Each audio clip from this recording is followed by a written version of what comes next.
અમદાવાદમાં ધોધમાર વરસાદ વચ્ચે મેયર હિતેશ બારોટ સતત રાઉન્ડ પર છે. બોપલ, ઘુમા, શીલજ સહિતના વિસ્તારમાં મેયરે બીજો રાઉન્ડ લીધો. ટ્રાફિક અને પાણીના નિકાલ બાબતે મેયર સતત મોનિટરિંગ કરી રહ્યા છે.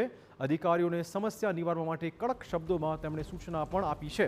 શહેરના અલગ અલગ વિસ્તારોમાં મેયર સવારથી જ લઈ રહ્યા છે મુલાકાત. તો અમદાવાદીઓ હેરાન પરેશાન છે, તેવામાં મેયર પણ ફિલ્ડ પર પહોંચી ચૂક્યા છે. અલગ અલગ વિસ્તારમાં તે પોતે સતત કામગીરી નિહાળી રહ્યા છે. લોકોને ઓછામાં ઓછી તકલીફ પડે તે મુદ્દે તેમણે કડક સૂચના પણ આપી છે. સવારથી જે વરસાદનો આરંભ થયો છે, ત્યારબાદ શહેરીજનોની મુશ્કેલીમાં નોંધપાત્ર વધારો થયો છે. ટ્રાફિક જામની વાત હોય કે વરસાદી પાણી ભરાવાની વાત હોય, તમામ જગ્યા પર નાગરિકો પરેશાન થયા છે. આપણી સાથે મેયર છે કે જે વહેલી સવાર ગ્રાઉન્ડ પર નીકળ્યા છે, મુલાકાત લીધી છે. કયા પ્રકારના દ્રશ્યો જોયા?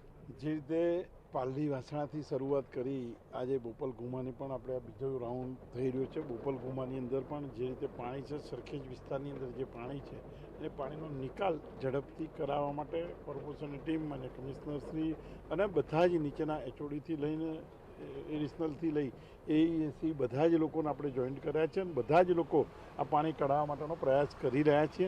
જે રીતે વરસાદની ગતિ તીવ્ર ગતિથી વધી રહ્યો છે અને 10 ઇંચથી વધુ આ વિસ્તારની અંદર વરસાદ પડ્યો છે. જે સરખેજથી લઈને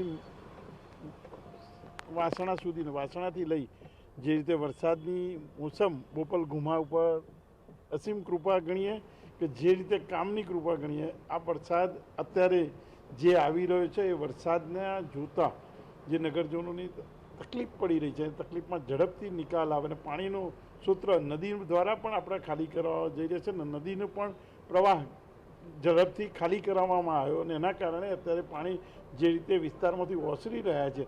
અત્યારે નાનકડો વિસ્તાર એક બોપલ ઘુમાની અંદર આ વિસ્તારની સોસાયટીઓની અંદર જે પાણી છે એ પાણી કાઢવાનું કામગીરી પંપો દ્વારા પણ કરી રહ્યા છીએ અને વિસ્તારની અંદર જે ગટરોનું કામ છે, ગટરના ડ્રેનેજ પાણી પણ જઈ રહ્યું છે. ગોધાવી કેનાલમાં પાણી પણ આપણે નાખી રહ્યા છીએ અને વરસાદનું પાણી વરસાદ જેટલું ઇનલેટ છે એટલું આઉટલેટનું પણ કરવા માટેનો પ્રયાસ કરી રહ્યા છે. એવું લાગી રહ્યું છે કે પાછલા વર્ષો કરતાં આ વર્ષોમાં સોસાયટીઓમાં પાણી, ઘરોમાં પાણી ભરાવાની ઘટના વધારે સામે આવી છે. જે રીતે એકદમ વરસાદ આવવાના કારણે સવારના પિકઅપ અવર્સની અંદર વરસાદ આવ્યો ને ડ્રેનેજની સિસ્ટમ આપણી પણ સવારે જે રીતે પાણીનો ફ્લો ડ્રેનેજમાં જતો હોય, આપણા ત્યાં વરસાદનું પાણી કાઢવા માટેની જે સમસ્યા છે, સમસ્યાનું સંપૂર્ણ જે રીતે આપણે મેન રોડ ઉપર ગટર લાઈન નાખી છે, આપણે જે માર્કો ટનલિંગથી કરીને રિંગ રોડ ઉપર લાઈન નાખી હતી, એ રિંગ રોડની લાઈન પણ આખી હાઉસફુલ જઈ રહી છે.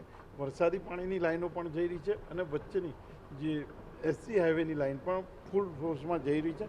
સંપૂર્ણ પાણી જે રીતે અત્યારે જઈ રહ્યું છે અને વરસાદનો ફ્લો વધી રહ્યો છે. આ વરસાદ અવિરત ચાલુ છે અને આ વરસાદની અંદર જેટલું બને એટલું શક્ય બને એટલી કોર્પોરેશન દ્વારા જે તૈયારીઓ કરી રહી છે અને કોર્પોરેશનની ટીમ અત્યારે જે રીતે લાગી છે બધી જગ્યાએ અત્યારે. આપ એ વાતનો સ્વીકાર કરો છો ખરા કે પાછલા વર્ષો કરતા અથવા તો નાગરિકો હેરાન પરેશાન થયા છે, એ વાતનો સ્વીકાર કરો છો? નાગરિકો હેરાન પરેશાન, વરસાદ સવારથી આવ્યો છે અને આ સવારનો વરસાદ હોય ને બધા કામ ધંધાથી જઈને ટ્રાફિક વ્યવસ્થા પણ રહીની વરસાદની અંદર પાણીની જે સમસ્યા છે એ સમસ્યા વરસાદની પાણી એક સાથે વરસાદ આવે ને કોઈ પણ જગ્યાએ અને આટલો 10 ઇંચ વરસાદ છે ને બધી જ જગ્યાએથી પાણી કાઢવાનું કામ